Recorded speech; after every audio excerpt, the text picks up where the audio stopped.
ஹாய்ங்க, வீடியோக்குள்ளே போகலாம். நம்ம பிரியாணி வீடியோ தான் நம்ம போட்டுடலாம் அப்படின்னு சொல்லிட்டு அப்லோட் பண்ணுறேன்னு சொல்லியிருந்தேன். பிரியாணி வீடியோ ஃபுல் கவர் பண்ணியிருக்கேன் அப்படின்னு சொல்லிட்டு நான் போடுறேன்னு சொல்லியிருந்தேன். நம்ம தேவையானதெல்லாம் பிரியாணிக்கு எல்லாமே கட் பண்ணிட்டாங்க. கறியும் ஒரு பக்கம் அலசிட்டும் ஒரு பக்கம் நான் கட்டிங்கில் தான் உட்காந்துருந்தேன். எப்பயும் நம்ம நறுக்கி கொடுக்குறது தானே அப்படின்னு சொல்லிட்டு நம்ம நறுக்கி கொடுத்துட்டு இருந்தோம். ஃபஸ்ட்டு ஈஸியானதை முடிச்சுக்கலான்னு தால்ச்சா ஈஸியானதாக இருந்துச்சுங்க. அதை முடிச்சாச்சு.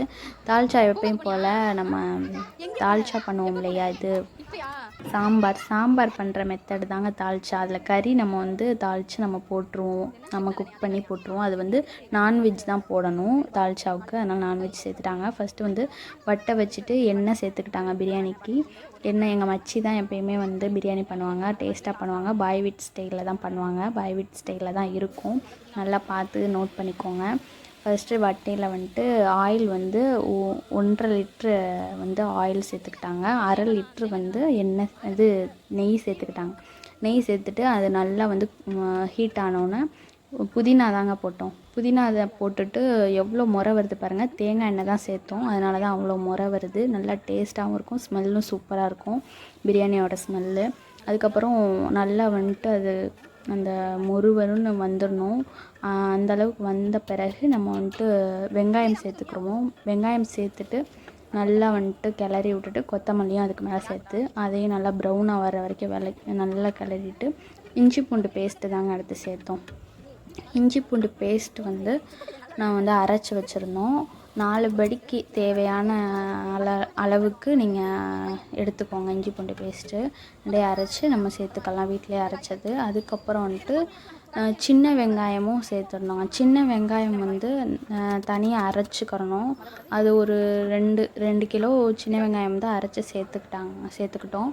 அதுக்கப்புறம் அதை போட்ட பிறகு தக்காளி போட்ட பிறகு உப்பு நம்ம சேர்த்துக்குருவோம். தக்காளி நல்லா குக் ஆகிறதுக்கு உப்புலாம் சேர்த்துட்டு அப்புறமா நம்ம வீட்டில் அரைச்ச கரம் மசாலா சேர்த்துக்கிறோங்க.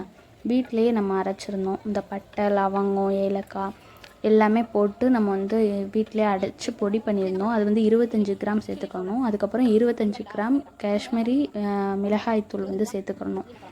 ரெண்டுலேயுமே கரம் மசாலா, மிளகாய்த்தூள் ரெண்டுமே 25 கிராம் சேர்த்துக்கணும். மசாலா சேர்த்த பிறகு தயிர் 1/2 லிட்ரு சேர்த்துக்கணும். 1/2 லிட்ரு தயிரும் சேர்த்து நல்லா கிளறி விட்டு நம்ம நான்வெஜ் நம்ம வச்சுருக்கோம் இல்லையா, சிக்கன் அதை எடுத்து வைக்கலாம். வச்சுட்டு நல்லா கிளறி விட்டுட்டு அப்புறமா நம்ம என்ன பண்ணாங்கன்னா லெமன் தான் 3 லெமன் எடுத்து நல்லா எடுத்துக்கிட்டு ஜூஸ் மட்டும் போடணும். அதில் உள்ள விதைகள் போட்டுறாமல். இன்னொரு பக்கம் கீழே போயிட்டு முறுக்கு சுட்டுக்கிட்டு இருந்தாங்க. முறுக்கு சுடுறதுக்குள்ளே இங்கே தண்ணியை ஊற்றிட்டாங்க. தண்ணியை ஊற்றுறதுக்குள்ளே நான் எடுக்கிறதுக்குள்ளே ஊற்றிட்டாங்க. சரிங்க, நானே சொல்லி 8 படி தண்ணி ஊற்றுனாங்கங்க. அரைப்படி தண்ணி வதக்கும் போது அந்த கறியெல்லாம் வச்சு குக் பண்ணும்போது ஊற்றிட்டாங்க. அதுக்கப்புறம் மொத்தமாக சேர்த்தா 8 படி தண்ணி ஊற்றிருக்காங்க 4 படி அரிசிக்கு. ஊற்றிட்டு எல்லோரும் மாற்றி நாங்கன்றேன் நீங்கன்றேன்னு சொல்லி எல்லாருமே கிண்டியாச்சு. அங்கனக்குள்ளே நிற்கிற எல்லாருமே கிண்டி விட்டாச்சு. எல்லோரும் மாற்றி கிண்டி கடைசியில் குக் ஆகிட்டு மூடி வச்சாச்சு. ஒரு நல்லா 5 நிமிஷம் மூடி வச்சு நல்லா கிளறி விட்டு பார்த்து அதுக்கப்புறம் பக்கத்தில் தம்மு போட்டாச்சு. ஃபைனலாக குக் ஆனோன்னே தம் போட்டாச்சு. தம் போடையில் அந்த மீதம் இருக்கிற நெய் அப்புறம் எண்ணெய் அதையும் போட்டுட்டு நம்ம தேவையான அளவு உப்பையும் சேர்த்துக்கலாம். உப்பை சேர்த்துட்டு உப்பு பார்த்து சேர்த்துக்கோங்க கரெக்டாக. நம்ம தம்முக்கு பக்கத்தில் உள்ள தால்ச்சா இருந்துச்சுல, அதை தான் தூக்கி வச்சோம். ஏன்னா அது வெயிட்டாகவும் சூடாகவும் இருந்தனால தால்ச்சா வச்சுட்டு தம் போட்டு முடிச்சாச்சுங்க. முடிச்சு ஃபைனலாக சாப்பிட்டாச்சு. பிடிச்சிருந்தா லைக் பண்ணுங்கள்.